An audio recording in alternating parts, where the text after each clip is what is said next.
Hi, I'm Gilbert Ocal, the online editor of Freeman, and this is the Freeman Conversations, your Friday afternoon habit where we get to talk about the latest stories, trends, and events. We're still sitting with an internationally recognized engineer. He is the chair and former member of the board of the Philippine Green Building Council, and for the past 30 minutes or so, we were talking about sustainability.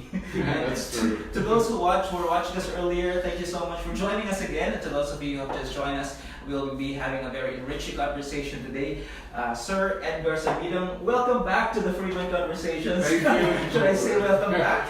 That's true, yeah. Interesting discussion earlier. Very happy to continue the conversation. It's Yes, not only yes. exciting, but it's, I think, very relevant right now. We're very glad to have you, as I've said earlier. Okay, we were talking about sustainable development in the Philippine setting earlier, and you mentioned a few inspirations why you came into sustainable development. If you can share with us once again. Yeah, I'd normally tell my people on site that there are four major factors that pushed me to really be passionate about sustainability. And they happen to all start with the letter A. The first one is abuse. So if I look back to think of the projects that I've done in the past as a civil engineer, as a builder in construction, I've done so many high-end residential and buildings, not just locally but also internationally. And then I start to realize how the abuse of the material wealth of nature took its toll with the kind of developments that we have done. I think about the high-end residential that we've done. I think about the 2 feet wide Nara planks that we installed, solid wood. And then I start realizing this must have come from a live Nara tree that probably is like 50 years old or 40 years old. And so there's like that sense of guilt from you being a part of. So why did I have to take down the tree just because I wanted to put up the building, the condominium, or the residential house? I think about There's all. a multiplier effect there. There's a because once multiplier. you Yes, build that's true. the Nara tree. How many more trees will be cut down if the rampant practice of putting up all of this high-end development are catering on putting up all of this? Somehow the engineers and the architects have plays in a role, and that's where the abuse comes in, and that's where I started recognizing that sense of guilt on my part that I have been a part of. Okay. The second A is Artalan. Right after my stint in the Caribbean, doing the biggest Caribbean project in Trinidad and Tobago, I wanted to rejoin, and it's like the stars aligned with Artalan offering me that opportunity to be able to do things right. As a new developer, it was a startup. I was enticed on the proposition that we will be doing nothing but sustainable development. I found it to be very timely. That was like 10 years ago. I found that this aligns very well with what I wanted. More so that we'd like to be able to correct the mistakes of the past. So it really worked so well with me, like a marriage of all of my intents. So I joined. So that's the second one. The third one is Was it a personal requirement that the company you should be joining in should have this objective? It is in a sense that we'd like to have people joining the company who will take it to heart that they will be willing to be part of that laudable effort to bring sustainability at the very core. Meaning, when you develop nothing but sustainable development, if your buy-in is not there, then it's like you don't fit the organization. Yeah. So we made sure that all of us are all aligned, and so the people that we engaged are really people who are passionate about sustainability. And I think that's also one of the major differentiating element of Artalan compared to the others, because everybody is really into sustainability. From our top management, they're all fully supportive. Down the line, we encourage everybody to understand very well our objectives in the company.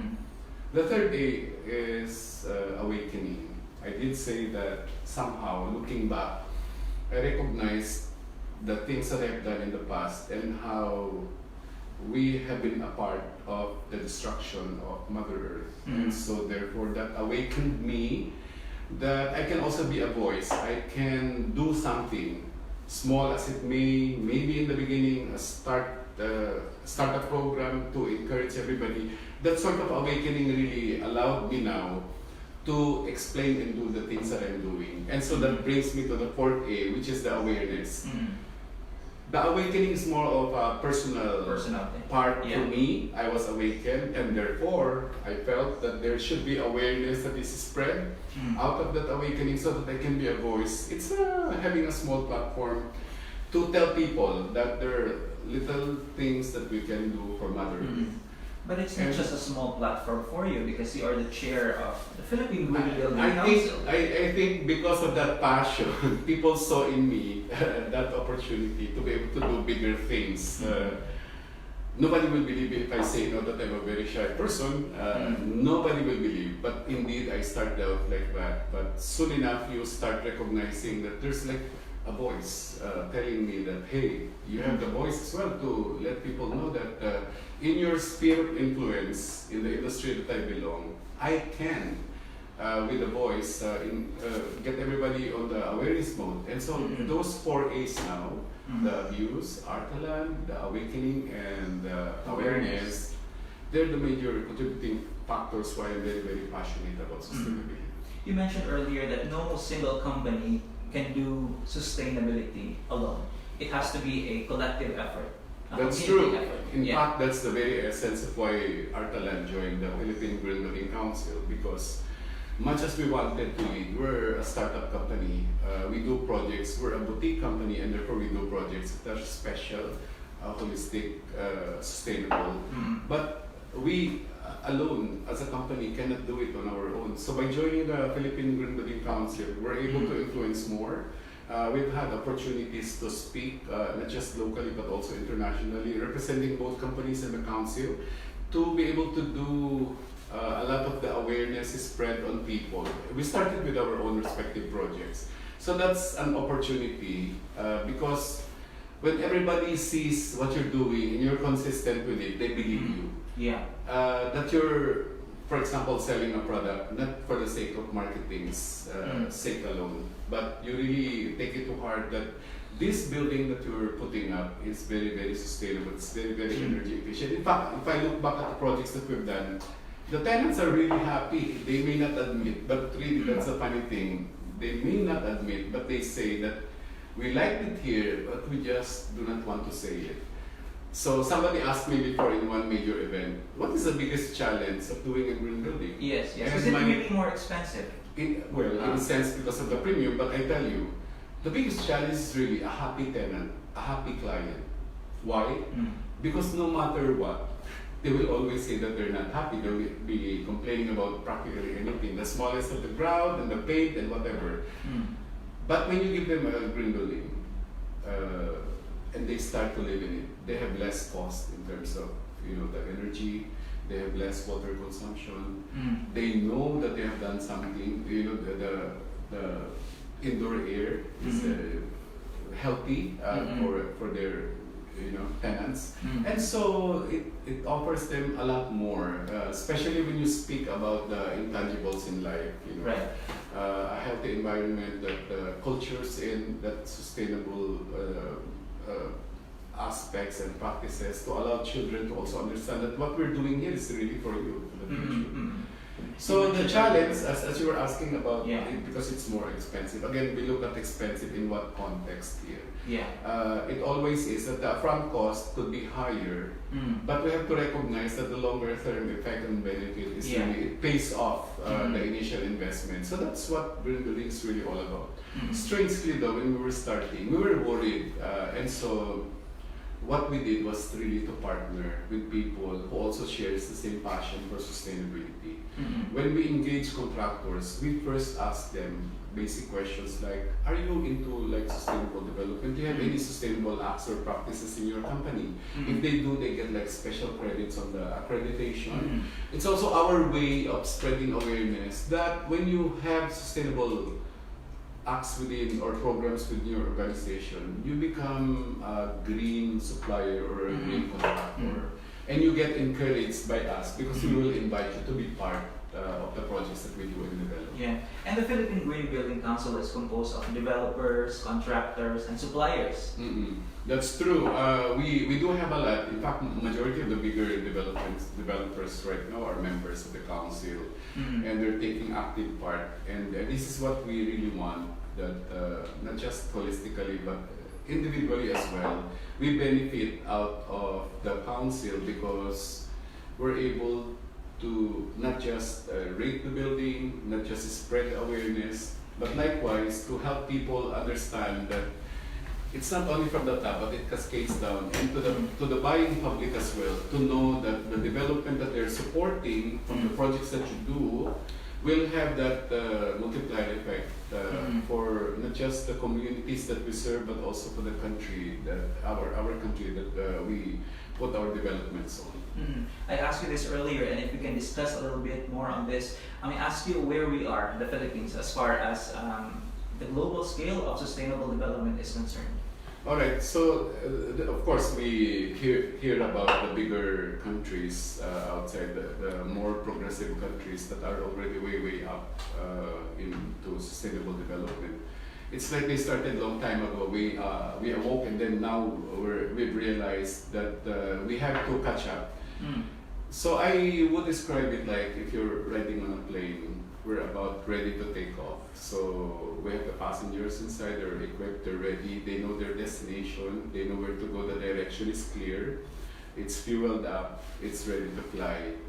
But putting it in the words of our CEO of the Philippine Green Building Council, Chris De La Cruz, he said, the state right now is more on like transitional because we are transitioning really because the economic part is something that we have to also look after. It's very difficult to force people to go sustainable where they survive on a daily basis. So that's where the economic status comes in.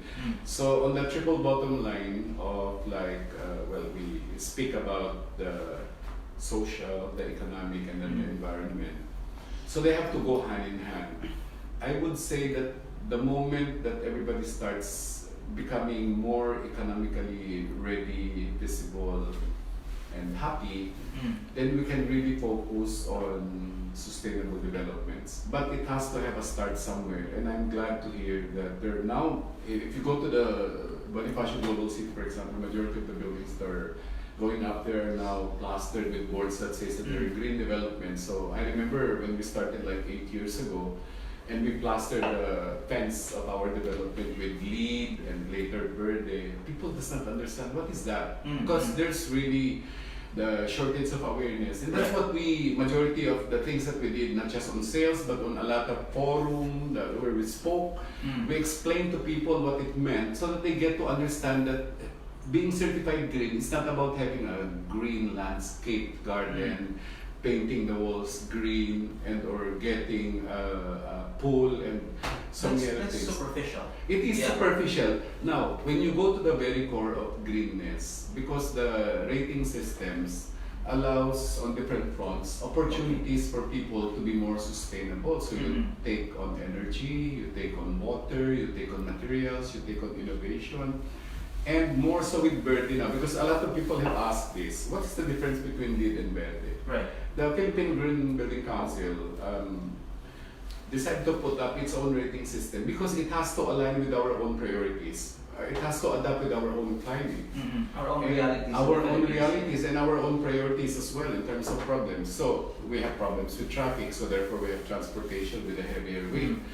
We know of developments that create more traffic as opposed to like building on their own turf, opportunities to circulate the vehicles inside their either parking or ramps and within the development. We also take care of emissions. That's one of our problems. We also are worried about waste segregation. We don't know where to dump the garbage. Now, back on the garbage thing, we say that buildings account to about 40% of the total emissions when we talk about dumpings in the landfill. And that's what is causing the warming of the earth. So when we look at the whole cycle now, the building account to 40%, 30% on transportation, and another 30% on industries. Right. So all of these emissions now go to the atmosphere. They destroy the ozone layer, and then of course the warming comes in. The warming now creates the melting of the glaciers, the iceberg, and then the sea level rise. When you think about the warming, the sea gets warm, the planktons, all those microorganisms that thrive on the temperature that they can survive could die. And when they die, the fish will die. Yeah. Even the butandings in Oslo, I was saying as an example, specific of Cebu, that's going to be a cause of worry. Yeah. And because we also are an archipelago, we have these tiny little islands that are trapped within. So we have more sea level rise as compared to the open seas, where you could hardly feel it over a period of time. So it becomes really relevant now that we think about all of these priorities. And that's what Verde tries to put in. Encouraging developments to take care also of all of these little things that are not on the U.S. Green Building Council's LEED program, because LEED is more on the energy aspect. And when we look at the energy in terms of emissions, for example, on a global scale, the Philippines is way, way down. Right. Yeah. Meaning we're small compared to the bigger countries. So that's adapting, which is what the local rating is doing.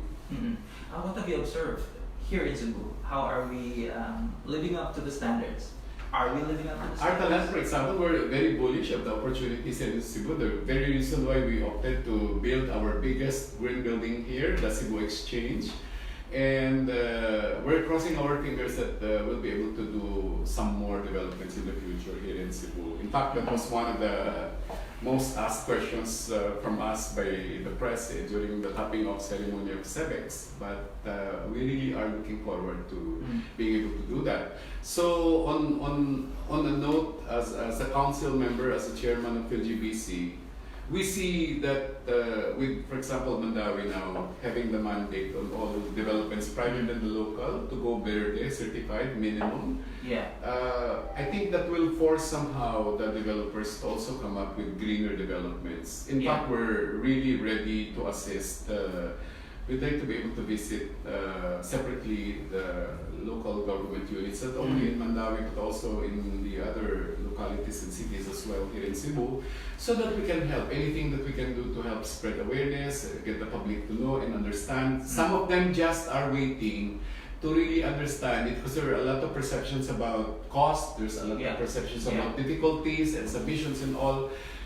We are continuously working in the council to make it simplified, to make it easy, to make it a lot more in terms of navigation, all the requirements for submissions, easy for them, so that they can make it a point to get their developments greener. But that's already very good news. Starting with Mandawi City and hopefully with other local government units, how do we make sure that government is also supporting our efforts for sustainable development? All right. In the council, for example, in the PhilGBC council, we have a lot of committees. So we have the Verde committee, we have the legislative part, we have the PR part, and youth and special projects, internal policies. But we have the legislative, where we get representations to, like, the Congress or the Senate, where we can speak and lobby and or support resolutions that would entail, like, greener developments. Or what we really pray for is that the government can look at benefits, for example, tax rebates, small things that green developers like us, for example, have been consistently doing, so that it would encourage more. Increase LAR, right now, because there's none yet, I'm saying yet, and we're hoping, as soon as it gets to be finalized, I think we'll have better support. That's the reason why we maintain our presence, so that we're updated as well. And sometimes they also do ask us, and what we do is we invite them, people from the Climate Change Commission, some of our senators that have been supportive of their bills in terms of green developments. We tell them that the council is almost ready if there's anything that you'd like us. So we invite them to speak as well on our green forum. So there, they realize that indeed, there's a clamor and that people understand very well. Yeah, because you have the expertise. So hopefully our officials will be listening. Yes. Especially now we have newly elected officials. We're kind of like observing, and we're hoping that when they get settled, we can have that opportunity to visit them. In fact, here in Cebu, hopefully by next week we can come back. We'd like to do an ocular inspection. Did I mention to you that Cebu will be hosting? Yes, in October. Yes, Correct, yeah, indeed. yeah. October 13, 14, 15 up to 17. Mm. Again, the Philippines is proud that it will be hosting the Asia Pacific World Green Building Council Forum to be held here in Cebu. It's specifically requested by the delegates from the different 17 to 20 countries in the Asia Pacific. They wanted to see Cebu. They wanted to visit. They've heard so much about Cebu. And we're part of the excitement that we can bring them here. Of course, they'll have some stops in the Cebu Exchange, for example, and then go and visit the other green developments in Cebu. Yeah. We'd like to proudly show them that we're not really left behind, and we have this island in the south that is taking its own mark in putting the first green developments in the country. So, and to think that Cebu Exchange is the biggest green building in terms of gross floor area and in terms of dual certification and in terms of being a single tower, that we can proudly tell people that that's what Cebu has and we're not left behind. What can we expect, sir? What conversations can we expect from the forum? Okay, so normally in the past they'd go and visit, but we get a lot of investors because they do represent also the different councils in their countries. When they start to understand and realize that, oh, there's a lot of development happening, they're green and all. So the investors can come in and they can talk to the different players that are local, developers as well. Sometimes you see, we do joint venture partnerships, not because of money alone or risk or financial risk, but we also want to have transfer of technology. We'd like to be able to see how they do it, and we'd like to learn from them. So hopefully, this kind of a forum will open more opportunities. Same thing that we attend outside when they come in, we also offer them not just the development, but also green supplies. There's really shortage. Part of the challenge of doing green building in the beginning was not having enough of the suppliers on a certified green product. Because not everybody can say, I have a certified green product. For example, I'll tell you about wood. I spoke about Nara plants as part of the guild, but now there's this thing that they call Fsc Certified Wood. So it's a Forest Stewardship Council certified wood where when you support FSC, it's like supporting reforestation because for every tree that they cut, I think they plant 20. So it sort of like warrants the continuity of the forest because, well, we do cut trees for our consumption, but then again limiting it to a certain percentage where we allow also the forest to be able to regenerate. And that's what FSC is doing. So a green building understands that and recognizes that the wood element that you should use should have a component that is FSC stamped. I mean, the supplier where you bought your wood is in the practice of good forest stewardship. So that's a small thing, but you know, it talks a lot and it pays a lot. Right. You also mentioned earlier that one of the challenges of sustainable development is heritage and cultural preservation. That's the one thing that Verde has that Lee does not have. No. And we're proud that it's really localized in a sense that by having culture and heritage preservation, hopefully we will not see iconic historic structures that has to come down just because a new development or a new construction will come in. So hopefully we can work around how to be able to reuse because a big and significant part of sustainability is really minimizing new materials that will come from cutting of trees and all that, but rather being able to utilize and or reuse. That's what we monitor. Part of the significant work during construction of a green building is really monitoring the waste, monitoring that we're able to reuse as much. For example, if I have like 20% waste in anything, any material, of the 20, if I'm able to reuse 80% of that, then I get a gradient point, like a bonus point, for example. So it encourages you know, the reuse, reduce, recycle thing, which is really part of the program. In last year, you spoke at a roundtable discussion in Sydney on smart cities, and just this month you were in Singapore for the Regional Built Environmental Forum. Can you please share with us some takeaways from those conversations? Yes, indeed. In fact, I would recall that it's just like months ago when our chairman, Jaime Gonzalez, spoke to me when I was assigned the title as Chief Sustainability Officer, because he was saying, Edgar, I'd like us, Artalan, to be able to speak not just locally but also internationally, because we'd like to bring the message to the local developers and the local market here that Artalan is really indeed leading the pack, and that we're able to speak on behalf of the green developments here in the Philippines. And so in Singapore, and both in Sydney and Singapore, Sydney offered smart cities developments that are way above where we are. They talked about Internet of Things, the big data, and the smart utilities and transport. Singapore likewise talked on the built environment, but more on opportunities for emerging countries like the Philippines to be able to work hand in hand with all of these progressive countries. So that's more on collaboration, and we're looking forward that in the future we'll be able to level up and then be part of that global challenge of maintaining sustainable development. And the event in October should be a big step toward It reaching would that goal. appear like it's going to be the big step, and So we're looking forward to that.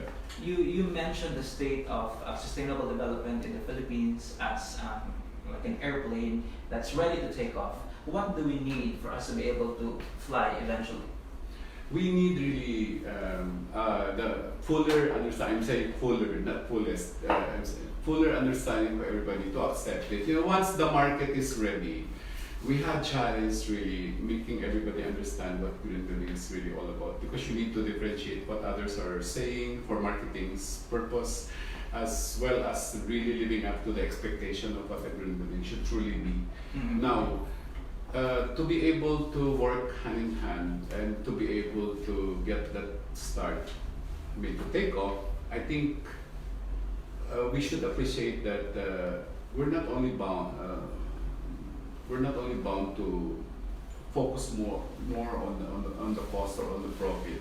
I've done a presentation before that spoke about our own personal experience doing area residences, where profit and social good can go hand in hand, and we proved that we became sustainable, yet we became profitable as well. So that's the thing about understanding, spreading the awareness, getting people understand and appreciate more, so that we can all take off. As I said, two things that we can do: follow the Artalan Trail, and then join the Philippine Green Building Council, in more simplistic way of saying it. Yeah. If I may ask, how many members are there now in the Green Council? In terms of companies, I think we have about 250 members, and these are representing the various aspects like the developers, the suppliers, the general contractor, the specialty contractor, people from the academe, and then people from the private sectors as well. So it's really a mixed membership. Sometimes a company as big, for example, as the major developers, they have a lot of people that attends our events.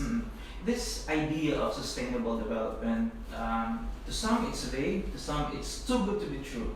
Is it really too good to be true? How can we make this really feasible? In general, depending on how you look, it's just like you look at the mirror and then you see your face. Depending on how you look at your face, whether you just woke up in the morning or you're in the middle, all made up and ready to attend an event. So it's not exactly a perception; it's a mindset, how people would look at it. That's a good point. It could be too good to be true at the context of the present, where we have limitations in terms of the number of people joining the green bandwagon, sustainable bandwagon. But we are bullish, we are confident that people now, for two things, mandatory and then voluntary. The combination of both will allow more sustainable developments in the Philippines. So we're reaching out to the LGUs. Hopefully, you can join us and help us and give us opportunities to be able to show you that it's not really that difficult, but it's just a matter of accepting it. It's a top-level commitment that goes beyond profit. It's the heart that cares for the future and the future of our children. So I hope that having the combination of a mandatory form through the local government that will require buildings to be more green and sustainable, we'll be able to hit our goal of becoming more sustainable. I really like that line, a heart that cares for the future. That can be a slogan. It can be a slogan. Sir, once again, in October, experts from all over the world will be gathering here in Cebu for the World Green Building Council Forum. Do we have a final venue for this already? Not yet. We're looking at Mactan Shangri-La as the prepared. I'm not sure. We're still doing the oculars, so we'll be able to finalize this by next week. The council myself will probably be here again back to discuss this more in terms of details. But there are many players now that have expressed willingness to participate. We've called in some of the developers also to allow us entry into their development so that we can promote not just theirs but also Cebu as well in general. Yeah, that's very good. Okay, but what about non-members of the Green Building Council? Can they also participate? Definitely, non-members of the Green Building can participate. We're always open. It's a question of like a small discount for being a member and then paying the same amount. Yeah. For example, for those that are non-members. All right, Sir Edgar, thank you so much for joining us today. Thank you also, Joe. It's been a good conversation. It's an opportunity for me to be able to speak, Yes. to Freeman Live, and I hope that people watching and listening really had a good opportunity to understand more what sustainability is about. Yeah. And on a personal note, my thanks to Ryan and to our company also, Artaland, and to the team. Thank you. It is really our collective hope that the people in general, and particularly developers and our government officials, will be listening. I hope so. And I think my face is familiar, so maybe you can contact me anytime if you need any help. Thank you, sir. Thank you so also. much again for Thank you so dropping by. Our guest in today's edition of the Freeman Conversations is an internationally recognized engineer and chairman and former trustee of the Philippine Green Building Council. We have Engineer Edgar Sabino. Thank you so much for joining us this Friday. I'm Jobert Ocal, the online editor of the Freeman, and until next week, here in the Freeman Conversations, where we get to talk about the latest stories, trends, and events. Have a pleasant weekend, everyone.